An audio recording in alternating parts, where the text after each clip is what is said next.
soit avec vous.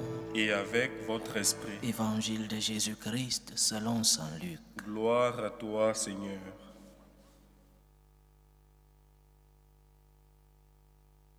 Au 6e mois d'Élisabeth, l'ange Gabriel fut envoyé par Dieu dans une ville de Galilée appelée Nazareth à une jeune fille vierge accordée en mariage à un homme de la maison de David appelé Joseph.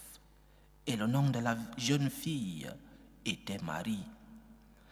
L'ange entra chez elle et dit, « Je te salue, comblée de grâce, le Seigneur est avec toi. » À cette parole, elle fut toute bouleversée et elle se demandait ce que pouvait signifier cette salutation. L'ange lui dit alors, « Sois sans crainte, Marie, car tu as trouvé grâce auprès de Dieu.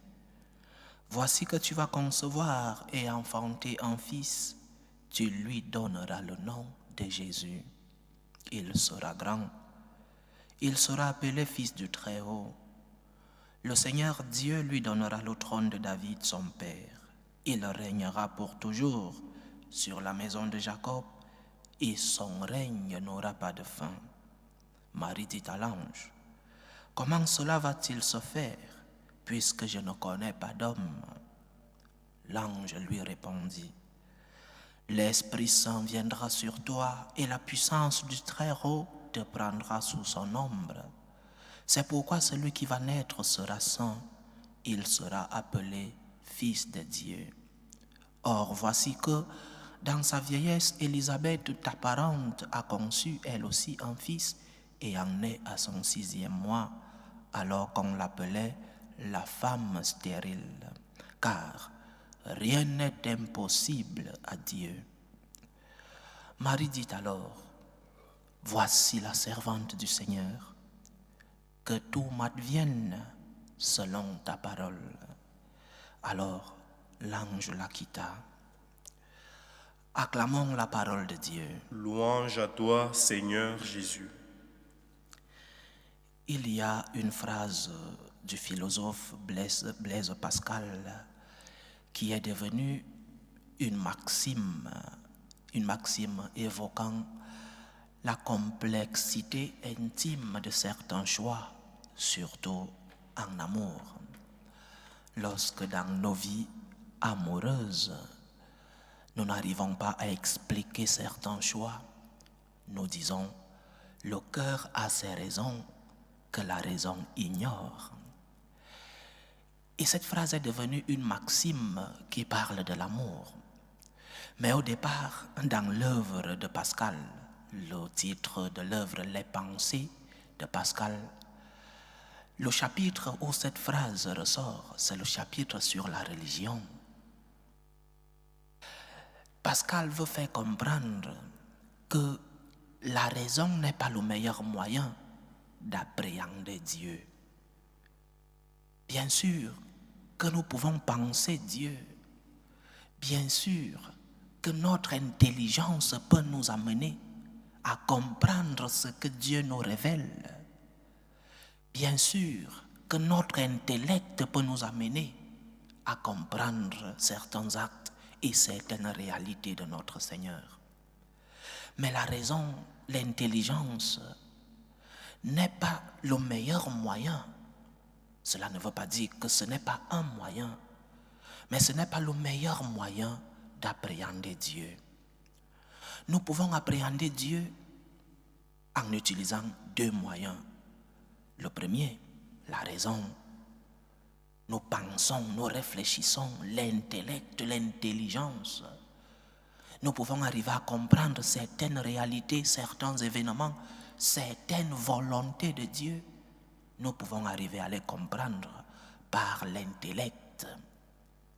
Mais parfois, nous ne comprenons pas par l'intelligence.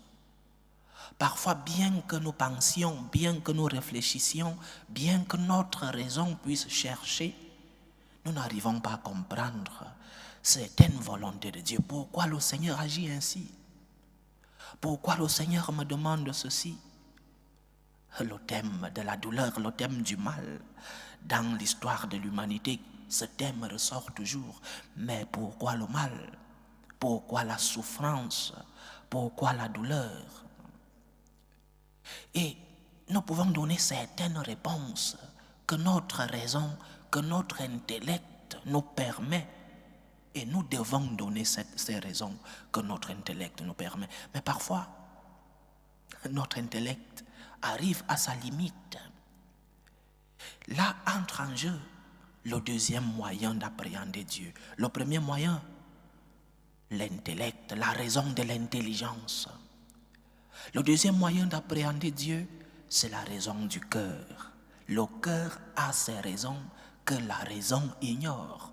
La raison du cœur.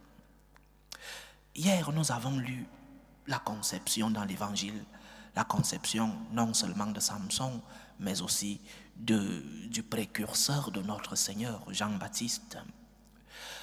Les deux, et aujourd'hui nous lisons la conception de notre Seigneur Jésus-Christ. De même que Zacharie, le père de Jean-Baptiste, ne comprenait pas par sa raison, il n'arrivait pas à comprendre comment, dans sa vieillesse et par la stérilité de sa femme, il pouvait avoir un enfant. Sa raison ne permettait pas de comprendre cela. Et la même chose avec la Vierge. Comment cela va-t-il se passer? Elle ne comprend pas intellectuellement parlant. Son intelligence ne lui permet pas de comprendre. Mais il y a un autre moyen d'appréhender Dieu. La raison du cœur. Le cœur a ses raisons. Le cœur nous fait comprendre certaines réalités dans notre relation avec Dieu. Lorsque tu ne comprends pas parce que ton intellect est arrivé à sa limite, lorsque tu ne comprends pas parce que ta raison arrive à sa limite, alors mets en jeu ton cœur. Ton cœur peut t'aider à comprendre certaines réalités. Ton cœur peut t'aider à comprendre certains événements dans ta vie. Ton cœur peut t'aider à comprendre certaines volontés de Dieu. Parce que parfois, nous avons cru que nous pouvons tout comprendre dans notre relation avec Dieu. Que par notre intellect, nous pouvons tout comprendre dans notre relation avec Dieu. Saint Augustin disait, si tu le comprends dans sa totalité, il n'est pas Dieu. Alors, ce qui nous permet de garder l'espérance, ce qui nous permet de garder la foi et donc notre intimité avec Dieu, c'est la raison du cœur. Parce que je sais que Dieu m'aime, parce que je sais que le Seigneur accomplit toujours sa promesse, parce que je sais que le Seigneur ne m'abandonne jamais. Alors, au lieu de vouloir tout comprendre, je cherche à comprendre bien sûr. La Vierge pose la question sur le moyen. Elle veut comprendre. Mais au lieu d'être têtue et de vouloir tout comprendre, même ce que nous savons que nous ne pouvons pas comprendre, au lieu de faire cela, épousons la raison du cœur. Le cœur a ses raisons. Et dans ta relation avec Dieu, le cœur est primordial. Parce que le Seigneur, par son incarnation, a fait jouer le cœur. Sacré cœur de Jésus, sacré cœur, un cœur compassif, un cœur plein de générosité, un cœur plein de charité. C'est parce que le Seigneur, par son cœur, a eu pitié de nous qu'il s'est fait chair. Alors, chers frères et sœurs, lorsque tu ne comprends pas la volonté de Dieu dans ta vie, ne dis pas que Dieu n'existe pas. Ou alors, ne dis pas que le Seigneur t'a abandonné. Réfléchis avec le cœur et tu comprendras certaines réalités. Écoute ton cœur et tu comprendras cette voix du Seigneur qui te console. Écoute ton cœur et tu comprendras cette présence du Seigneur qui t'apaise le cœur. Parce que Dieu ne passe pas seulement par l'intellect, il passe surtout dans nos cœurs. La Vierge l'a compris. Elle n'a pas compris intellectuellement parlant, mais avec son cœur, elle a dit, voici la servante du Seigneur. Parce que le cœur a ses raisons que la raison ignore. Alors dans notre relation avec Dieu, lorsque nous ne comprenons pas, Demandons au Seigneur les moyens. Comment cela va-t-il se faire, Seigneur? Aide-moi à affronter cette croix. Aide-moi à affronter cette maladie ou la maladie d'un proche. Aide-moi, Seigneur. Je ne comprends pas, mais j'ai besoin de toi. Aide-moi, Seigneur. Je ne comprends pas, mais je te fais confiance. Le cœur, c'est le siège de la confiance. Le cœur, c'est le siège de la foi.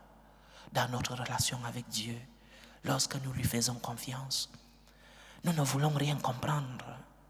Lorsque nous lui faisons confiance, nous avons déjà tout compris, parce que l'amour est au-dessus de la raison, parce que l'amour que le Seigneur a pour nous est au-dessus de toutes les explications que le Seigneur puisse nous donner. Que la volonté du Seigneur soit faite dans notre vie et que le Seigneur apaise nos cœurs, qu'il ouvre ces cœurs qui parfois deviennent des cœurs de pierre, qu'il nous permette de le comprendre avec nos cœurs et de comprendre ce qu'il nous permet de comprendre. Lorsque notre intelligence ne nous permet plus de comprendre, alors disons-lui, je te fais confiance, Seigneur. Sacré cœur de Jésus, j'ai confiance en toi. Ou alors, cœur immaculé de Marie, j'ai confiance en toi. Que le Seigneur nous aide. Loué soit Jésus-Christ. À jamais.